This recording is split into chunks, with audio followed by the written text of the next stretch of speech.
모발을 굵고 튼튼하게 만들기 위해서는 탈모약이나 미녹시딜 같은 이런 탈모 치료제를 사용하는 것도 정말 중요하지만 우리 생활 습관 중에서 꼭 하나 바꿔야 하는 게 있다면 바로 샴푸 습관, 머리 감는 습관입니다. 이 습관들만 바꿔도 두피가 달라지고 모발 볼륨이나 전체적인 힘도 많이 달라지거든요. 그런데 진료를 하다 보면 생각보다 많은 분들이 잘못된 샴푸죽이나 샴푸법 또는 잘못된 제품 때문에 두피가 악화되고 탈모도 심한 상태로 악순환에서 못 빠져나오고 있는 걸 많이 보거든요. 그래서 시간을 들여서 이 습관 교육도 제가 직접 다 해드리고 있는데 이렇게 샴푸법이나 머리 감는 습관만 잘 잡아들여도 나중에 생각보다 많이 정말 많이 좋아져서 오세요. 실제로 저도 중학교 2학년 때부터 질성 두피염으로 고생 많이 하고 두피랑 모발이 성할 날이 없었는데 샴푸 습관 바꾸고 정말 많이 좋아졌었거든요. 그래서 오늘은 탈모를 유발하는 이 잘못된 머리 감기 습관부터 머리를 건조시킬 때는 또 어떻게 하는 게 좋은지, 또 머리를 말릴 때는 어떻게 하는 게 좋은지까지 자세하게 알려드릴 거고요. 절대 사용하면 안 되는 이런 샴푸 특징들까지 알려드릴 거니까 집중해서 한번 보세요. 도움 많이 되실 거예요. 자, 첫 번째 주제는 머리 감는 횟수입니다. 머리를 하루에 몇 번 감느냐에 따라서 두피 모발 환경이 극과 극으로 바뀔 수 있어요. 탈모가 있는 분들은 대부분 다 지루성 두피염이 있고요. 이런 분들은 보통 피지 분비도 많기 때문에 아침 저녁 하루에 2번 감는 게 제일 좋아요. 2번 감아서 두피를 청결하고 산뜻하게 만들고 이런 선순환이 두피를 호전되게 만들면서 모발도 굵고 건강해지는 거죠. 그래서 탈모랑 두피염으로 고민이라면 반드시 하루 2번 감아보세요. 자, 그러면 이렇게 물어보는 분들이 있을 거예요. 하루에 2번 감으면 그만큼 머리도 많이 빠지지 않나요? 머리를 하루에 2번, 3번 감으면요, 감을수록 머리가 더 많이 빠질 거라고 생각을 하는 건데, 한 번을 감든 2번을 감든 하루에 빠질 머리카락 수는 어느 정도 정해져 있어요. 예를 들어서 하루에 한 번만 감는다면 감을 때마다 50개가 빠진다고 생각하면 되고요. 하루에 2번 감는다면 감을 때마다 25개씩 2번에서 하루에 50개가 빠지는 셈인 거죠. 해보시면 실제로 경험하실 거예요. 때문에 각자 본인의 라이프 스타일과 이 두피 상태에 맞게 머리 감는 횟수를 정해야 되는데, 예를 들어서 집에만 있는 분이라면 굳이 하루 2번 감을 필요는 없을 테고요. 세정력이 너무 강한 샴푸를 쓰는 분들도 하루에 그걸로 2번을 감으면 오히려 두피가 건조해질 수도 있겠죠. 그래서 저는 고등학교 때부터 지금까지 세정력이 너무 강하지 않은 적당한 샴푸로 매일 하루에 2번씩 꼬박꼬박 감고 있습니다. 물론 외출 안 하는 날은 하루에 1번만 감고요. 아주 많이 좋아졌어요. 자, 오늘 빠질 모발의 개수는 어차피 정해져 있다는 말은 어떤 말이냐면, 휴지기에 접어든 이 한 달 기간, 내가 최근 한 달 동안 내 생활 습관이 나빴다면 최근에 빠지는 모발이 좀 많아지는 거고요. 내 생활 습관이 좋았다면 최근에 빠지는 모발이 그렇게 많지 않은 거예요. 또 예를 들자면 여름에 햇빛을 많이 쬐고 두피에 스트레스를 많이 줬었다면 가을에 많이 빠지는 거예요. 그래서 가을에 탈모를 호소하는 분들이 많기도 하고요. 그래서 어쨌든 오늘 빠질 모발의 수는 정해져 있기 때문에 한 번을 감든 2번을 감든 그 전체적인 빠지는 수는 비슷하다는 거죠.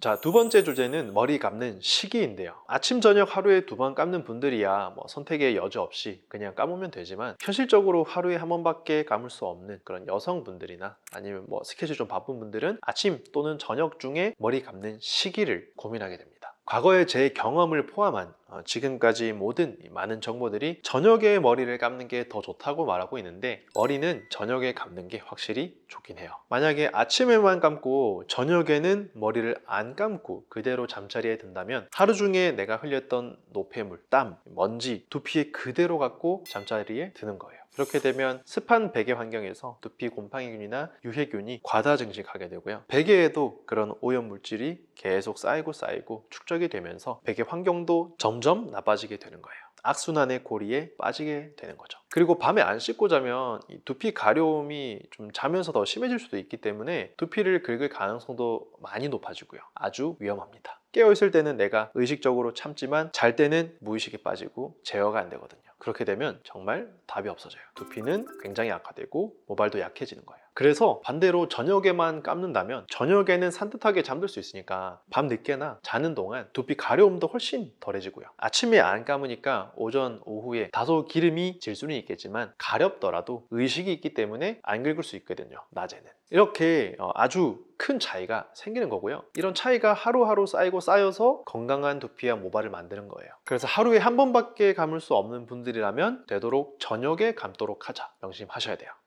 자, 이제 머리 감는 횟수를 정했으니까 세 번째 주제는 머리 감는 물의 온도입니다. 우리 두피 모발에 가장 좋은 머리 감는 온도. 자, 머리를 감을 때 모낭 주변 묵은 피지를 잘 제거하기 위해서요, 또는 모공을 열고 노폐물을 더 효과적으로 제거하기 위한다는 이런 목적으로 뜨거운 물을 사용해서 머리를 감는 분들이 있어요. 뜨거운 물로 머리를 감으면요, 피부 표피의 온도를 올리기 때문에 기존 두피 염증을 악화시킬 수도 있고요, 뜨거운 물이 두피를 건조하게 만들면서 두피 피부 장벽을 약하게 만들 수도 있어요. 그래서 두피는 점점 더 예민해지게 되는 거죠. 그래서 뜨거운 물로 머리 감는 거는 피하는 게 좋은데요, 이것보다 더 안 좋은 습관은 뜨거운 물로 시작했다가 마지막에 많이 차가운 물로 헹구는 습관입니다. 이런 큰 온도 변화 자체는 우리 피부, 두피에는 굉장히 큰 자극으로 작용하거든요. 그래서 결국 피부, 두피가 큰 스트레스를 받게 되고, 이런 습관들을 계속 반복하게 되면 두피 모발 건강에 아주 큰 악영향이 생길 수 있습니다. 그래서 머리를 감을 때도, 세안을 할 때도 물의 온도는 처음부터 끝까지 미온수로, 뜨겁지도 차갑지도 않은 미온수로 감으시는 게 좋고요. 특히 두피가 민감한 분들은 더더욱 지키는 게 좋다 기억하셔야 돼요. 뜨거운 물로 모공을 열고 마지막에 차가운 물로 모공을 닫고, 이런 건 좋은 습관이 아닙니다.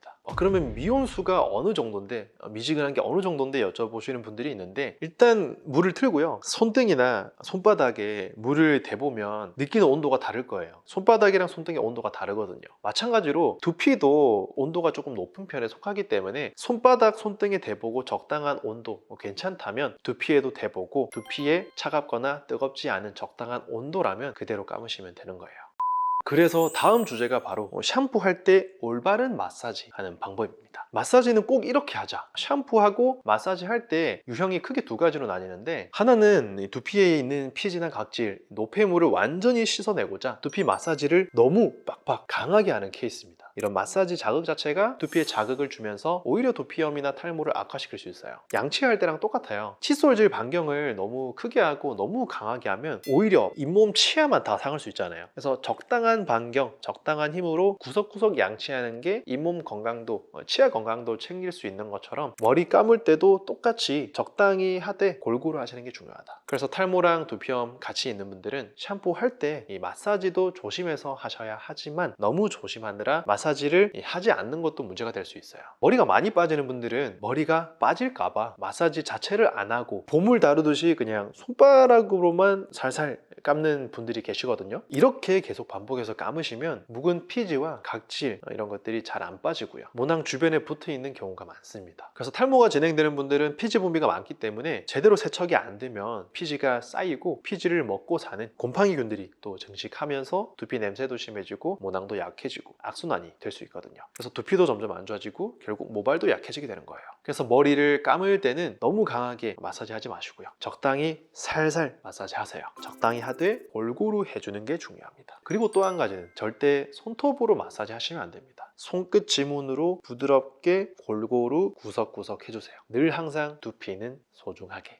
그리고 머리 감을 때 이런 두피 마사지기, 실리콘 이 두피 브러쉬를 사용하시는 분들이 있는데, 저는 절대 권장드리지 않아요. 이런 두피 브러쉬는 보통 덥고 습한 화장실에 보관하기 때문에 브러쉬 끝부분에 이 곰팡이균들이랑 좀 여러 균들이 과다 증식할 수 있거든요. 정말 쉽게 증식할 수 있어요. 그래서 처음엔 괜찮을지 몰라도 사용하다 보면 균이 덕지덕지 묻은 브러쉬로 두피를 박박 긁게 되는 거고요, 이런 행동이 두피에 안 좋으면 안 좋았지 좋은 영향은 절대 없다고 봐야 되세요. 그래서 브러쉬 말고 손으로 부드럽게 감아주는 게 제일 좋다 기억하시고요. 그래서 머리를 감으실 때는 일단 미온수로 머리를 충분히 적신 상태에서 샴푸하시는 게 좋은데, 그렇게 해야 두피 골고루 거품도 잘 나고 마사지를 강하게 하지 않아도 묵은 피지나 각질이 보다 더 잘 씻겨 나갈 수 있거든요. 그래서 이렇게 샴푸만 제대로 하면 마사지 살살 해도 충분히 묵은 피지나 각질, 노폐물 다 벗겨져 나갑니다. 기억하세요.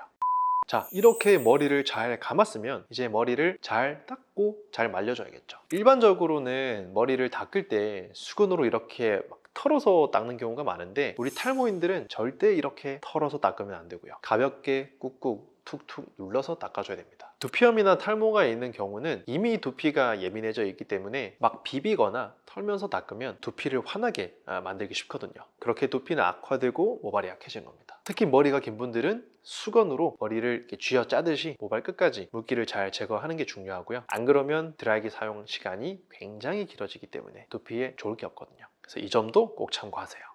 자, 이렇게 물기를 타월 드라이를 하고요, 그 다음에 드라이기는 꼭 이렇게 사용하고 있습니다. 일단 이론적으로만 생각하면 두피 모발에 부담 없는 차가운 바람으로만 말리거나 선풍기 바람으로 말리는 게 제일 좋아요. 그래서 저도 20대 때는 선풍기로 말리고 막 학교 등교하고 했었는데 현실을 살다 보면 머리 스타일도 좀 잡아야 되고 시간도 오래 걸리고 쉽지가 않더라고요. 그래서 요즘 저는 따뜻한 바람으로 머리를 말리되 멀리서 쬐면서 최대한 두피 수직으로 향하지 않도록 해서 모발을 말려주고요. 두피 쪽을 쬐야 되거나 두피 가까이 바람을 해야 될 때는 차가운 바람으로 바꿔서 두피에 부담 없게 드라이 해주고 있어요. 그리고 어느 정도 마르면 다시 따뜻한 바람으로 바꿔서 최대한 두피를 수직으로 향하지 않게 그렇게 하면서 헤어스타일도 좀 살짝 잡아주고 마무리하고 있어요. 가끔 보면 가르마 모양 잡으려고 좀 스타일 잡으려고 헤어라인 이 두피 가까이 엄청 뜨거운 바람을 수직으로 막 쬐어주는 그런 분들이 있는데 나중에 그쪽 머리 보면 현미경으로 보면 분명 약해져 있어요. 그래서 병원에도 자주 오시는데 그런 습관을 교정해보라고 말씀드리면 딱 괜찮아져서 와요. 그래서 스타일을 잡더라도 두피 너무 가까이 뜨거운 바람 오래 쬐지 않도록 하셔야 됩니다.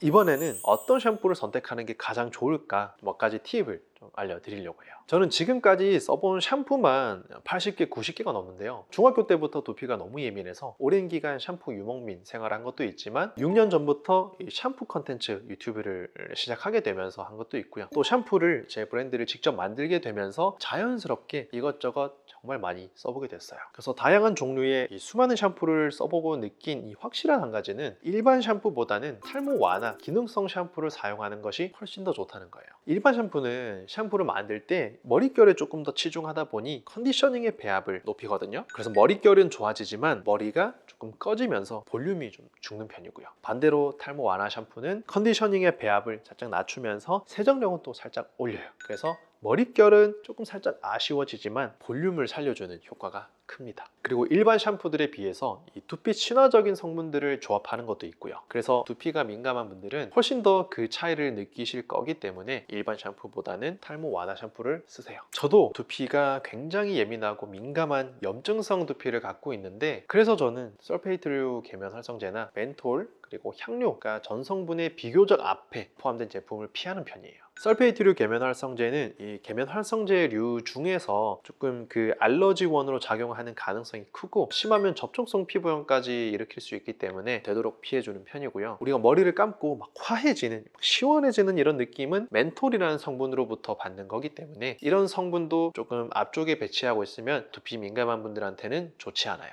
향료도 마찬가지로 다른 성분들보다는 알러지원으로 작용할 가능성이 조금은 더 높기 때문에 향료의 베이스가 좀 높은 그런 샴푸들은 최대한 피하려고 하고 있어요. 그래서 샴푸 이렇게 전성분을 보시면 이게 함량이 높을수록 앞쪽에 있고 함량이 낮을수록 뒤쪽에 있거든요. 그래서 이런 성분들이 비교적 앞쪽에 포함된 제품들은 피하는 게 좋다 항상 강조드리고 있고요. 또 알러지원으로 작용할 수 있는 이 여러 가지 어떤 추출물, 혼합물들이 많은 그런 샴푸들은 조금 피하는 편입니다. 하지만 역설적이게도 제가 좋아하는 샴푸들 중 몇 가지는 이런 성분들을 포함하고 있는데요. 그래서 제가 말씀드리고자 하는 포인트는 너무 샴푸의 성분만 따지면서 샴푸를 선택할 필요는 없다는 거예요. 착한 성분에 더해서 실제로 사용했을 때 그 느끼는 점성이나 거품감, 세정력, 또 볼륨감, 나한테 맞는 향 이런 여러 요소를 종합해서 샴푸를 선택하는 게 현명하다는 거예요. 그래서 두피에 기름이 잘 끼는 분들은 세정력이 강한 샴푸를 쓰는 게 좋은데 세정력이 또 너무 지나치게 강한 샴푸로 머리를 감게 되면 오히려 두피에 자극이 되고 두피가 안 좋아지고 모발이 안 좋아질 수 있어요. 그래서 저는 이 세정력이 지나치게 강한 샴푸로 하루 한 번 감는 것보다는 적당하거나 살짝 약한 세정력의 샴푸로 아침 저녁 2번 감는 걸 훨씬 더 추천드려요. 두피도 훨씬 산뜻해지고 깔끔하고 과한 세정력으로 두피가 자극될 염려도 적거든요. 그래서 어떤 특정 샴푸를 추천해 주세요 하는 분들께는 저는 제가 샴푸를 직접 샘플링하고 제조해서 브랜드도 갖고 있기 때문에 뭐라 말씀드리기가 조금 조심스럽지만 어쨌든 제가 말씀드린 내용들을 잘 기억하셔서 본인의 두피와 또 본인의 생활 패턴과 가장 잘 맞는 샴푸를 찾는 게 가장 좋다는 거, 또 너무 성분에 집중하지 마시고요. 성분도 중요하지만 이 샴푸를 썼을 때 내가 받는 이 사용감, 전체적인 밸런스가 가장 중요하다 기억하셔야 돼요.